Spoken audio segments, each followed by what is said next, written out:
Oni buju. Mantanap kinegego na be indijnakas. Kinebe guk shabigaj watan donjaba.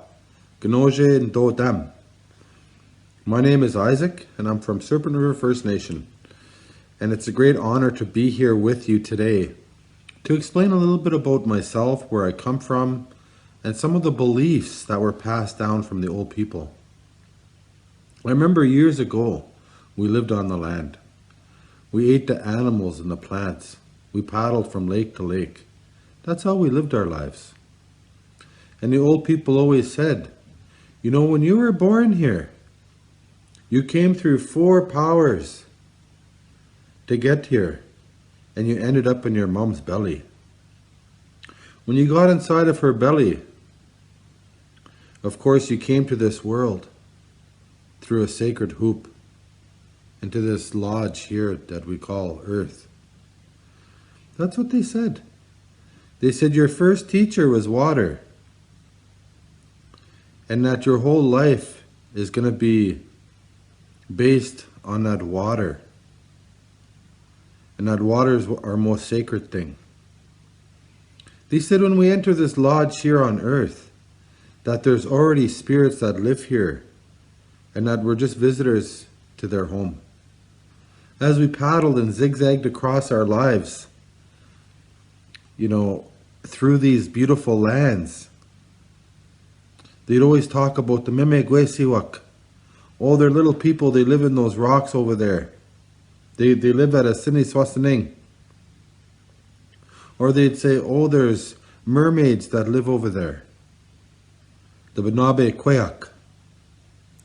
Or the Nimki Beneshiwak. The great birds, the thunderbirds, they roost on those mountains up there. Or they'd say the Cheganebuk, the big snakes, they live in the ground.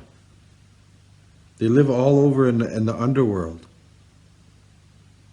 And so in my mind, this world was filled with magic.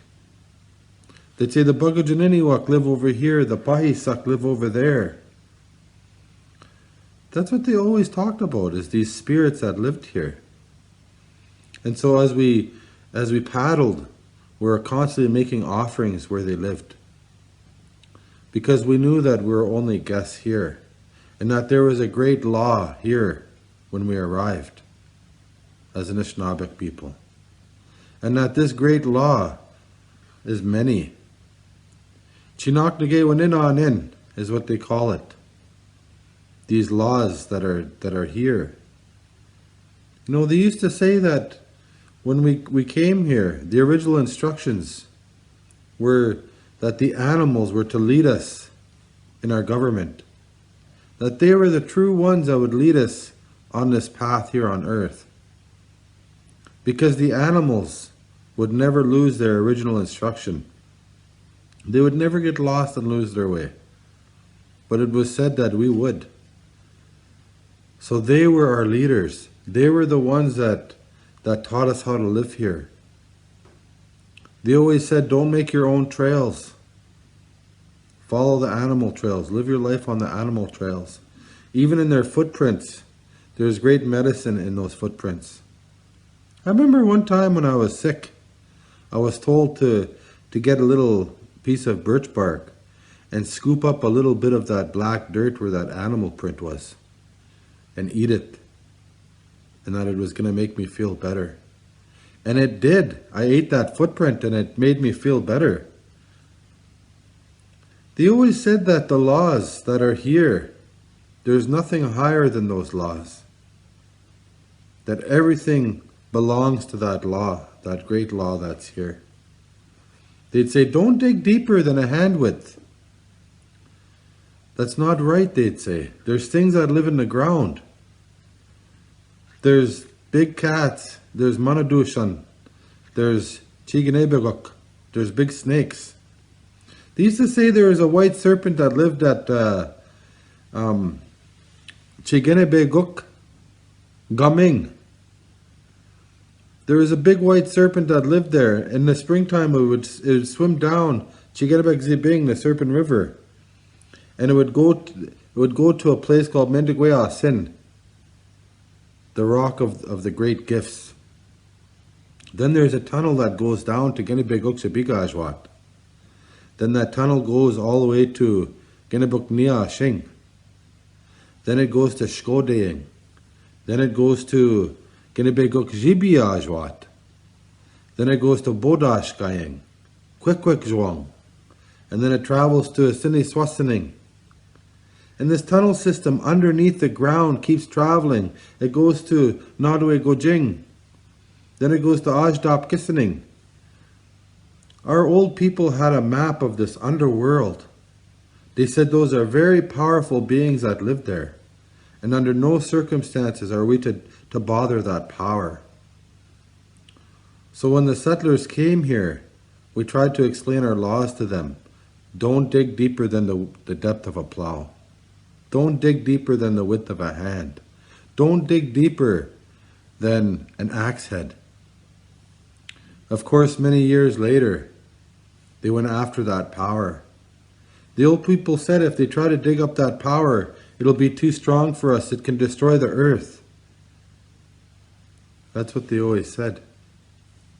But they also said that as long as we keep putting our tobacco down, we keep making our offerings, we keep making our petitions to the spirit of this land, that things will be okay, that we will survive. That's what they said. They often, always said, we can live our life here without a garbage can if we want. And I remember them, they did. They lived their entire lives without a garbage can because they understand that ecology and economy was the same thing. In order to make a living, to feed yourself, to have a life on the land, you had to respect the environment. There was no difference between ecology and economy. It was one and the same. And a part of that was through something that they call Pagangagawin, which is offerings. They would have to give their offerings all the time to everything. They would give everything to everything, all the time, to give thanks for what the land provided for them. That was their way of life. It was a very sacred thing, giving those offerings. I remember they used to make this one offering called Zanababa Tiguan Sak, ribbons and little sticks. And they'd offer that in the springtime to the water spirits. They'd take little pieces of clothes from the children and they'd put them in those offerings so that they know that payment was made on their behalf to keep them safe near the water. It was a beautiful life back then. It was a beautiful way of life. And they say one day we're going to go back to that way of life. That the animals will lead us once again during a turbulent time. That the animals will show us the true way, the original instructions on how to live here on this earth. That's what they always said, that one day we're going to go back. We're going to go back home to our original way on how to live here under this great law, Chinaknagewin. And so I just want to thank all of you for taking the time to listen.